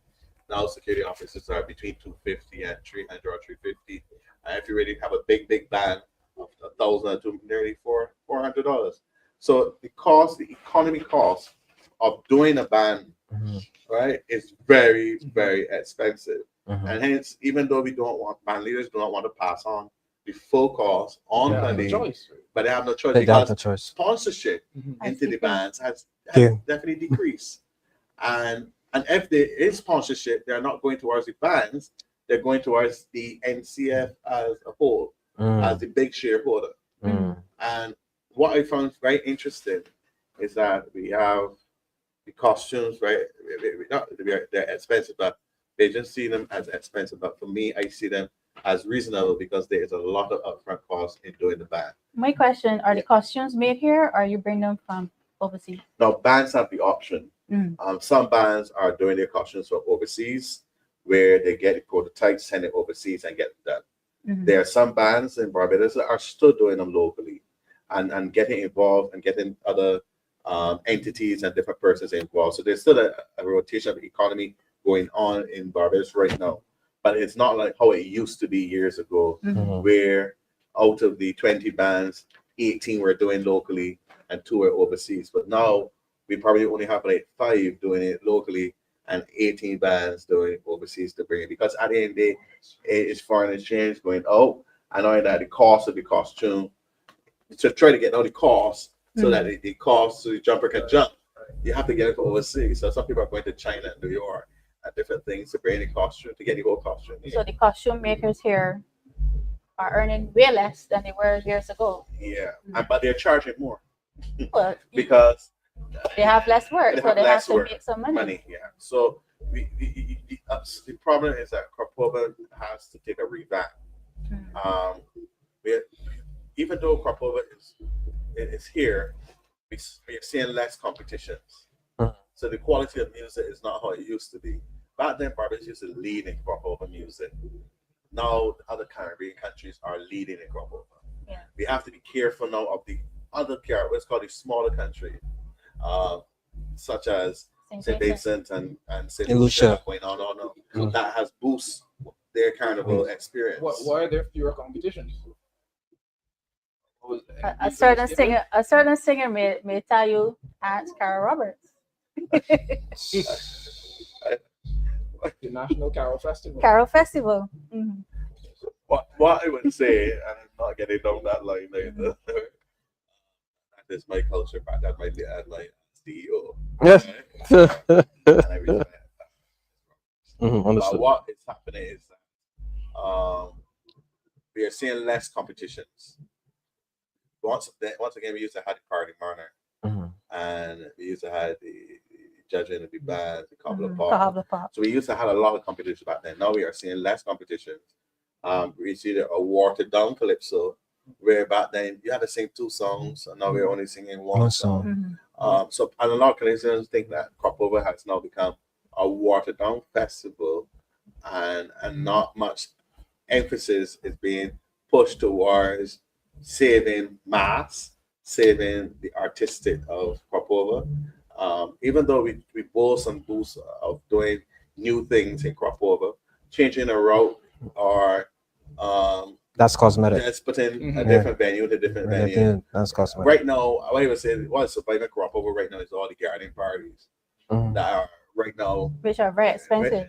They're very expensive, but what I would say is that the garden party is what making Cropova right now. So the whole week of Cropova is no longer about going to the pick of the crop, going to the party manor, or going to the last week of Cropova now is going to this private party, going to this private jump. Yeah, and hear the word the weekend. Yeah, the weekend before. And Cropova has been right. So Cropova has been replaced by different names. So go 4.0 or 1.0 or 2.0, something like that. But so what's happening is that Cropova is now becoming, if you don't have the $300 to get the all-inclusive. This is $300 per party, by the way. Yeah, per party, per event. People are just deciding where to go. What's happening now is that they have what is called the Junior Fest, which is the weekly fest that's now attracting the people, the public. So you have the Soca State of Mind. You have Rama Soca. They have the one to choose the energy energy Tuesday with Ras. Mhm. So there's Tuesday with Ras, Soca State of Mind. On Wednesday, Thursday is only soca in the museum. Friday is Run of Soca. Sundays is Sugar Sundays. So it's sugar soca or something like that. But the thing is, it is now these events that are that the average Barbadians are going to hear the artists, are going to understand crop over. And some of us cannot go and pay the $300 in crop over. And it is sad because now you're not getting the full experience of crop over. And the events that were canceled, which were events sponsored by NCF, these events were way cheaper. Correct. You could have gone to. Back then we had what was called the cavalcades. Yes. And the cavalcades used to go into all the constituencies. Now you don't know if they got something called the sweet line. Not as sweet right now. But, and you had the port lines on Friday. Yeah. So and all that used to build the crop over into the crop over. And that's what we really had the Soca Royale 10 to 10. 10 to 10. And even lyric event, I was shocked that lyric event was so early this year. Yeah, this is right. This is usually the day before the jump out. The sun, So it's like everything is changing. And crop over has evolved. And you ain't gonna talk about that. Me is fat. I'm not getting involved. I never No, I'm not touching that one. For sure. I'm not touching But that it is what I would say is that we have lost that connection of crop over. I remember when I was young, going to the stadium, and the stadium used to be burst. Remember that. You couldn't. I couldn't find a seat. You had to stand. And when Red Classified and Gabby and all of them, Romeo come off on the stage, you used to hear the real calypso. But now we're censoring the Calypsonians. My best experience of crop over was when it was down East Coast. And the competition at East Coast was a very high level back then. Yes, and since it moved, it has not been the same. Yeah, because of the quality of music. We used to invest back then into the artists. Now artists, studios are charging artists maybe 4,000, 5,000. Back then it was just a little 500, 1,000. Okay. So everything has gone up. I'm glad to see that there's still young people. I think right now what is saving crop over this year is the young people. Is the junior mourner. The junior mourner. Really? The junior mourner. I am starting to see a lot of young people. I got to give kudos where the kudos are given. I must say that they pay emphasis a lot on the juniors, in terms of the junior Kadooment. There are more junior Kadooment bands than the crop over bands and 4-day corner bands this year. That's junior Kadooment is gonna be big. That's good. And it involves both private bands like the Betty West and the Kevin Smalls and there's all people, but then they have the school bands that have now playing a major role. So I would say that the good thing about crop over this year is that the juniors are saving crop over. And if you go to any of the competitions in terms of the junior Kadooment, and the juniors are singing some dynamic, powerful, and some of them real small, you know. I got some, it's like you got some big words and big voices. But when it comes to the seniors now, we are starting to see the same old faces going to the finals. Back in the juniors, you're seeing new faces, new talent emerging. But I guarantee you, I don't have to be the judge this year. I can tell who you're getting finals. They got Tell me. They might got Mr. Clark. Let me see if I can call them and see if they get it before. I want you to say that it's me. I thought you before those. Iweb. FTC do a song she would get in. Classic. Karen Clark has a very powerful song. What about classic? Classic. If you get that far. If you are not censored. That's Spencer always get in there. I don't even know how he does it. He does it. You have Donella. You have, it got the same names over. Nova. And the problem is, are we really developing? Is crop over really going forward? Yeah, and we have to really reflect. And I think crop over right now needs to really revamp because the other Caribbean countries have modeled us and have now surpassed us. There's a comment online from Lois Carl. there's too much carnival in crop over. Some people would say food and fatting all the time. So why is it that our culture seems to be just food and fat? We are losing the identity of what crop over is. Back then was the aspect of burning Mr. Harding. We don't have that anymore. Even though that they tried to do a half a Harding on the stage at the opening gala, you know, the burning Harding was once. The whole aspect of the Kings and who won and the whole King cutting was a major part of our festival. So, and the Fort Lords and the Fort concerts, the different readings and stuff on the different masks and how crop over. That is what is separating Barbados now, because if you go to St. Vincent now, they still have Jab Jab. They still promote the iconic of their carnival persons are still part of the festival. Actually, it opens up the festivals. It opens up every event, including their jumper. And in Trinidad, the steel pan is still a big thing. And steel pan is a big thing with competition. And if you got Exodus versus the other one in town, and the French islands, like the Dominicans, the bouillon is still a strong thing. So you're still seeing that they're incorporating their history in the mass. But we have now taken our decreased our history and making it more like all-inclusive events. I call it events and not all-inclusive crop over events. There's a difference between events and crop over events. You're still hearing some events still playing not crop over music and playing other genres. Yeah. In Trinidad, that can't happen. In St. Vincent, that can't happen. When you're a crop over festival, you're still crop over. I don't know if it has to do with the ear. And the problem is, I can't blame the radio, because when you have over 2,000 songs, people only want to hear one particular song. Yeah. Right? And good luck to those who are singing in the party monarch. And I wish them best of luck if there's who will win the road march. But I got my little hands on lead pipe. What was the song? Oh my goodness. The grass, the fence or something.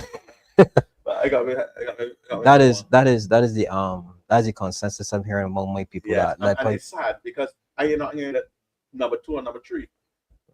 There's another one I like, but it's a little bit too dirty. With lyric, 911. Oh geez. Right? But I might gotta call the police in here. But what I would say is that back then we had so much songs that we had opportunity. We didn't know where to play Alison Hines. We didn't know to play lyric and stuff. A Grainer. But now, right now, we are just seeing. If we get a one song that is popular, we gravitate toward because it seems as if the art form isn't really taken seriously anymore. Yes. It seems that you're just you put out a song to be seen, to be heard, you know what I mean? But not a lot goes into the artistry anymore. Which I was wondering if we could fix that by adding our mainstay calypso into curricula, into those who might have that musical intelligence. If you want to, from a very early age, maybe you can ground them, teach them, and teach them to how to bring the melodies and the innuendos. What we can do to bring back crop over is that instead of teaching robotics and coding, I'm not saying we're not supposed to do it, right?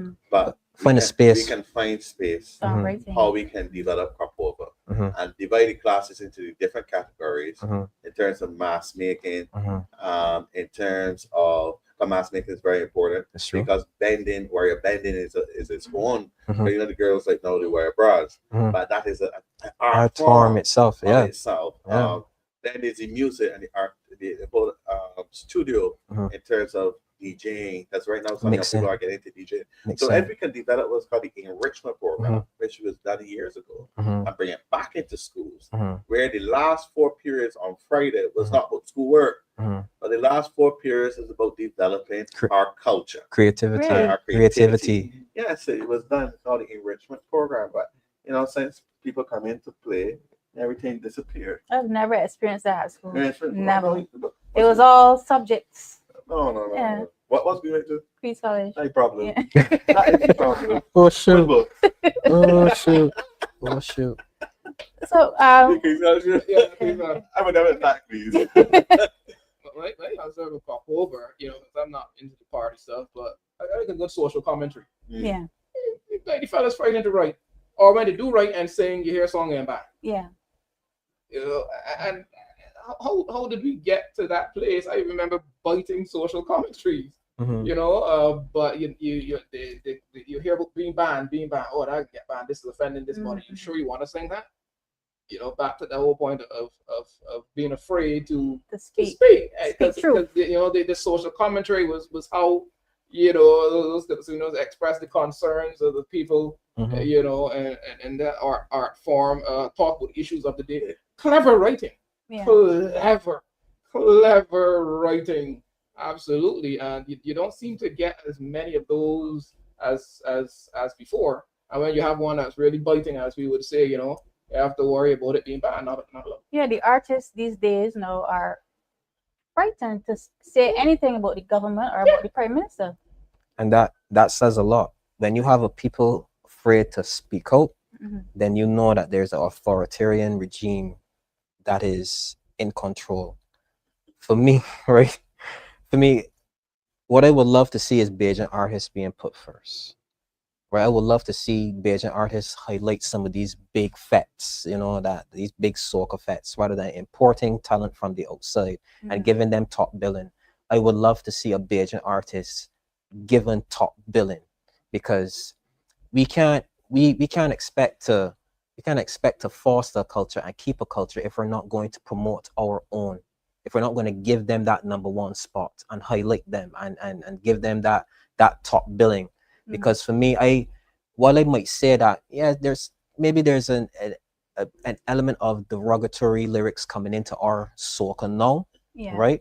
But there are still quality artists out there who can, when they put together a melody, it moves you. And I listen to the music that comes out now, and there's still one or two people that can do it.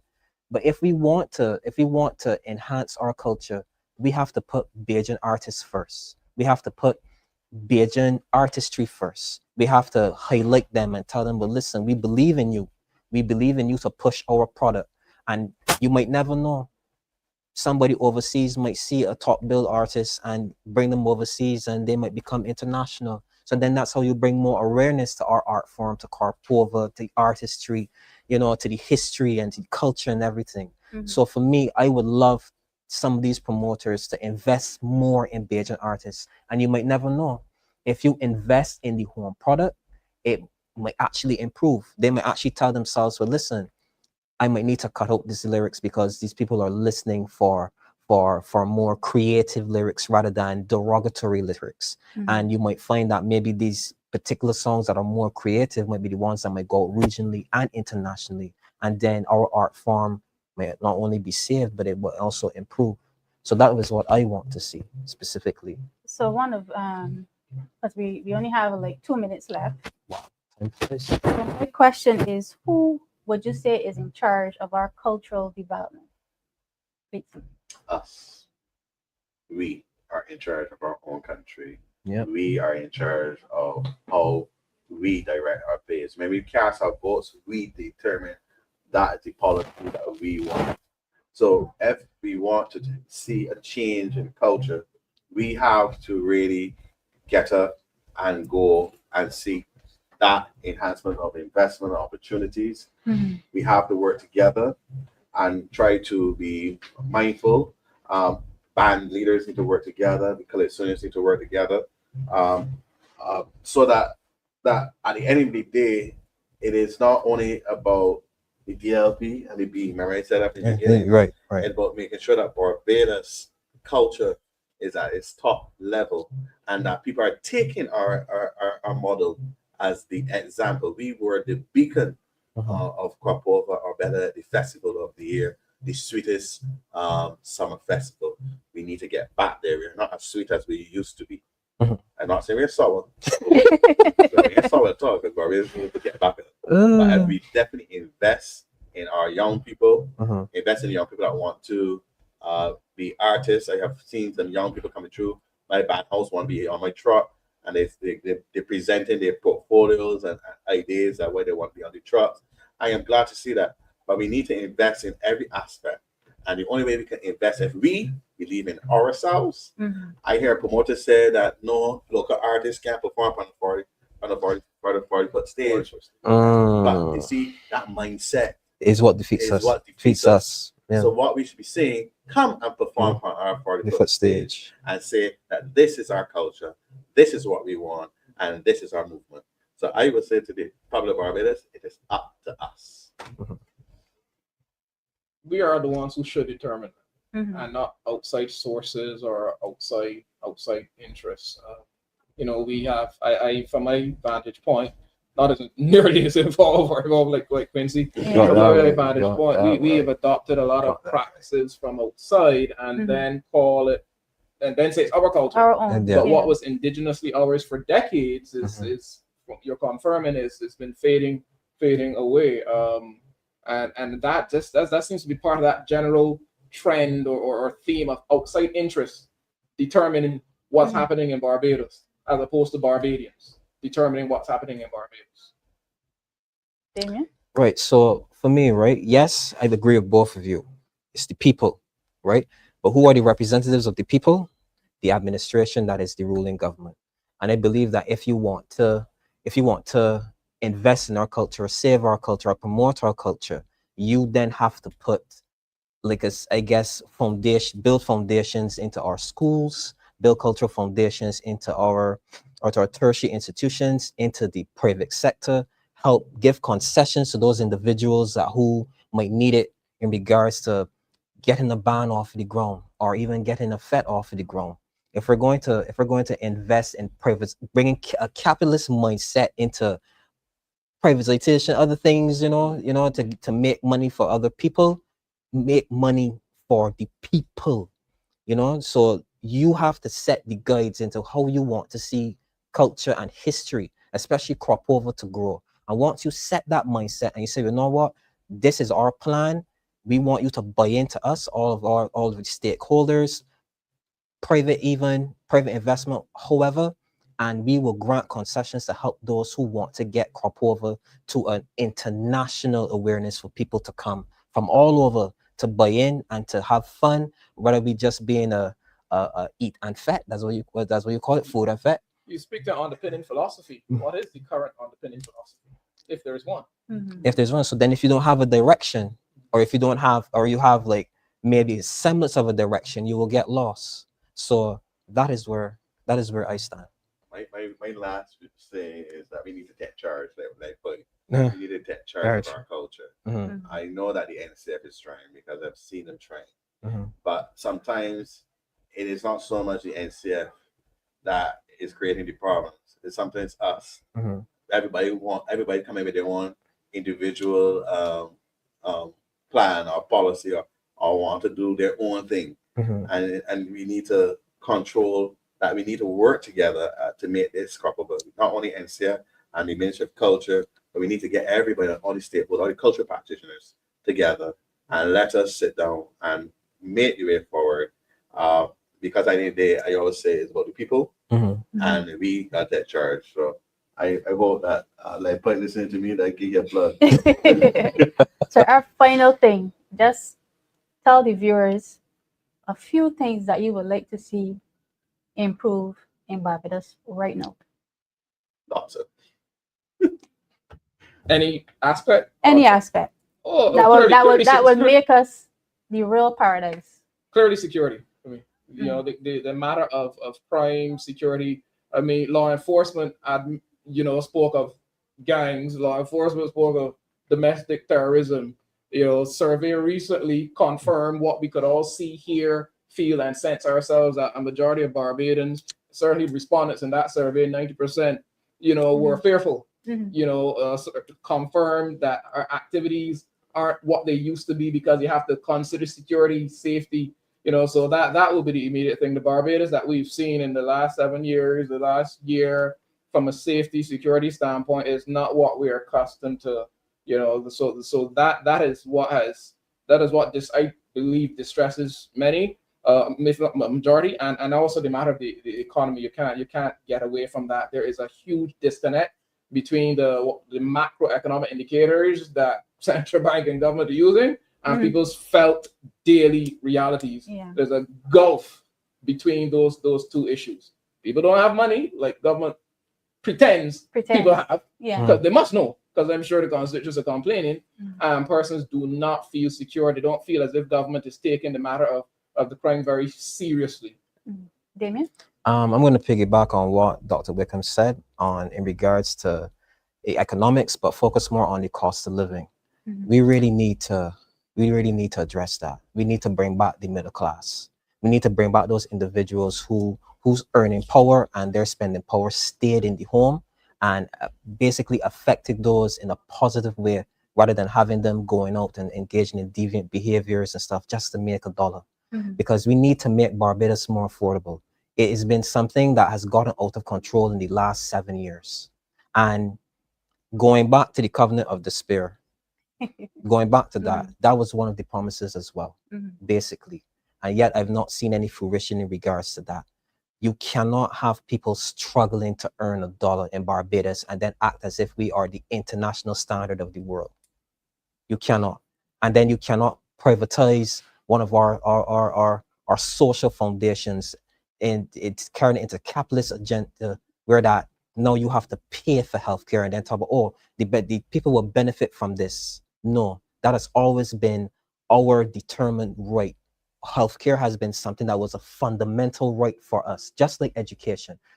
Healthcare is a fundamental right. So we need to make things affordable in regards to how people live, eat, pay their bills, pay their taxes, what's not. And we need to bring healthcare to a standard where that everybody can benefit and not spend 4 or 5 days and die inside A&E. Quincy, your wrap up. We must put community first. And I keep on saying this is our home, not mine, it's not yours, this is ours. So we have to rise up to it, not out of despair, but out of determination. We must plant the seeds of justice, of service, and of progress. I must let every drip of water act as a cup.